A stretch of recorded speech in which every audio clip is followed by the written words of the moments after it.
barang-barang Cina yang harganya jauh sangat murah dibandingkan barang-barang dari Eropa telah banyak masuk ke Indonesia dibandingkan barang dalam negeri. Harga barang made in Indonesia sudah kalah saing dari sesi harganya. Bayangkan, ekonomi Indonesia hancur hanya karena barang-barang murah dari Cina membanjiri pasar kita.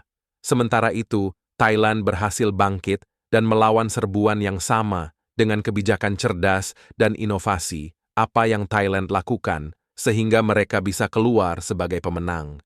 Bagaimana strategi mereka bisa menyelamatkan Indonesia dari kehancuran? Mari kita bedah rahasia kesuksesan Thailand dan apa yang bisa kita pelajari untuk masa depan ekonomi kita.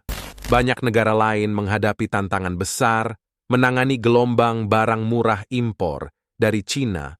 Pasar domestik Indonesia seringkali dibanjiri dengan produk-produk dari negara tirai bambu yang memiliki harga jauh lebih rendah dibandingkan produk lokal. Thailand yang telah menerapkan berbagai strategi, Thailand negara dengan ekonomi yang tidak jauh berbeda dari Indonesia, juga menjadi sasaran barang murah Cina. Meskipun demikian, Thailand menerapkan rumusan yang efektif untuk melindungi industri lokalnya, sembari mengambil keuntungan juga dari perdagangan murah Cina. Salah satu langkah pertama yang dilakukan Thailand adalah memperketat regulasi impor. Pemerintah Thailand memastikan bahwa setiap produk impor yang masuk ke negara mereka harus memenuhi standar kualitas yang ketat. Hal ini mereka lakukan tidak hanya melindungi konsumen Thailand dari produk berkitas rendah, tetapi juga memastikan bahwa produk lokal Thailand lebih berkualitas dari Cina, sehingga memiliki peluang yang adil dan bersaing.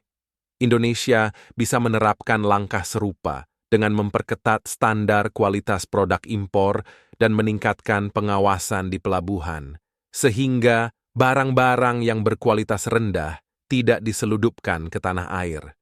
Selain itu, Thailand juga gencar mendukung industri kecil dan menengah UMKM dengan berbagai insentif.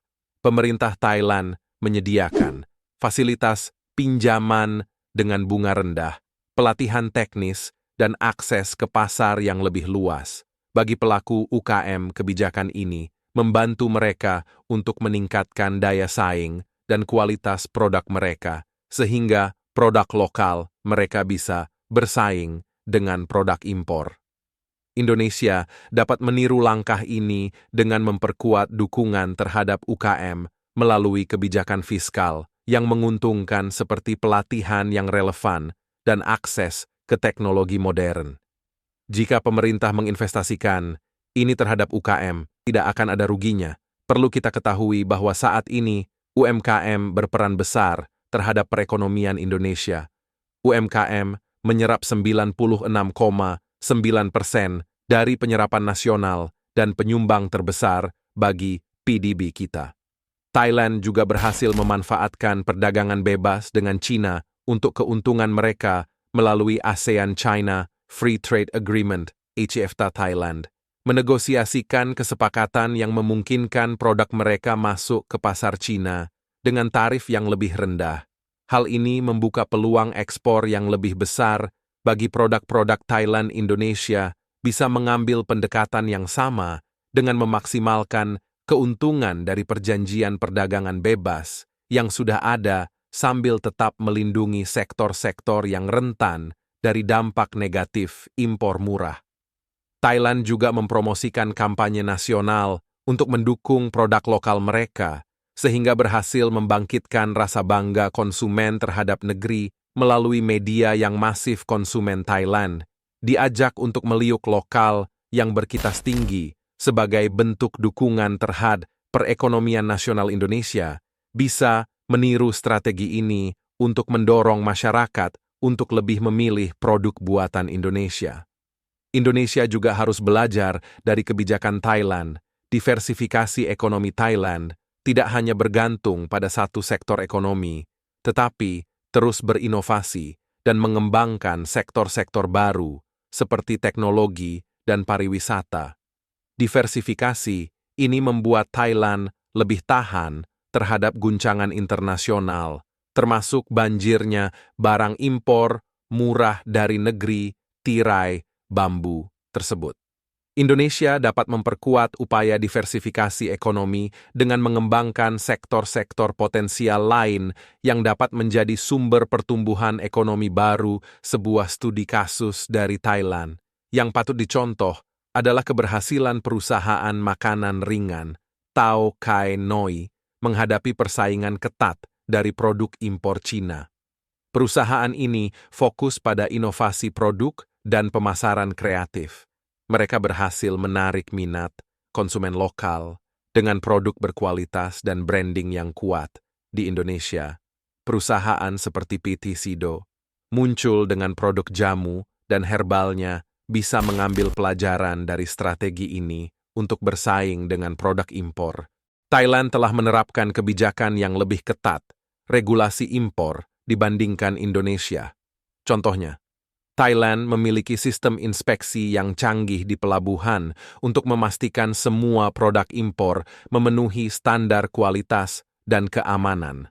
Sebaliknya, regulasi impor di Indonesia seringkali longgar dan kurang diawasi. Dengan ketat memperbaiki sistem inspeksi dan regulasi bisa menjadi langkah penting bagi Indonesia untuk melindungi industri lokal dampak sosial dari banjirnya. Barang murah tidak bisa diabaikan. Di Thailand, salah satu dampaknya adalah penurunan kepercayaan diri para pengrajin lokal yang melihat produk mereka tidak bisa bersaing dari segi harga di Indonesia. Dampaknya bisa lebih khas, termasuk peningkatan angka pengangguran.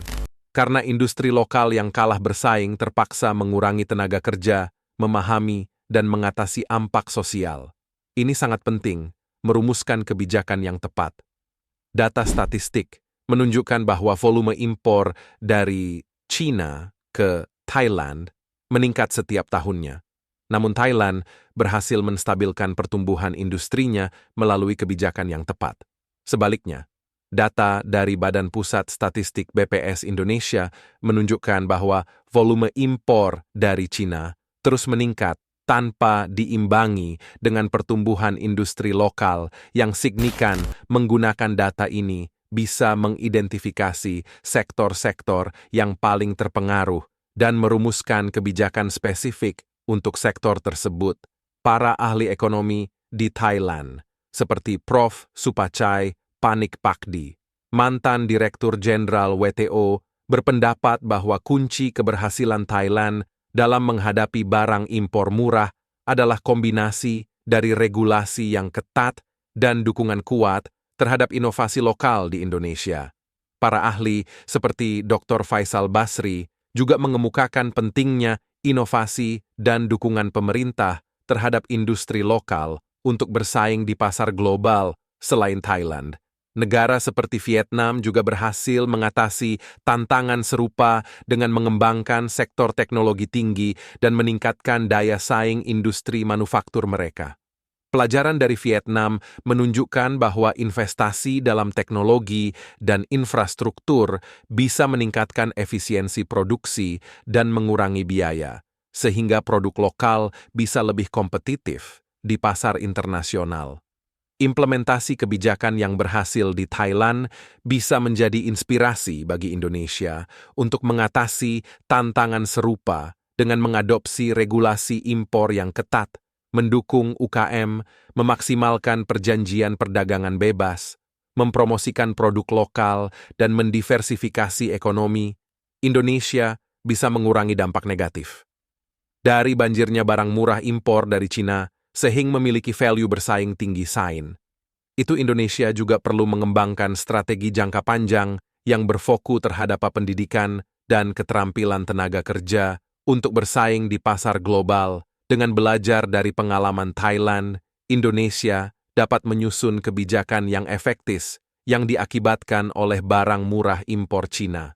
Langkah-langkah strategis yang tepat tidak hanya akan melindungi industri dalam negeri, tetapi juga mendorong pertumbuhan ekonomi yang berkelanjutan dan inklusif. Sampai di sini pembahasan kita kali ini.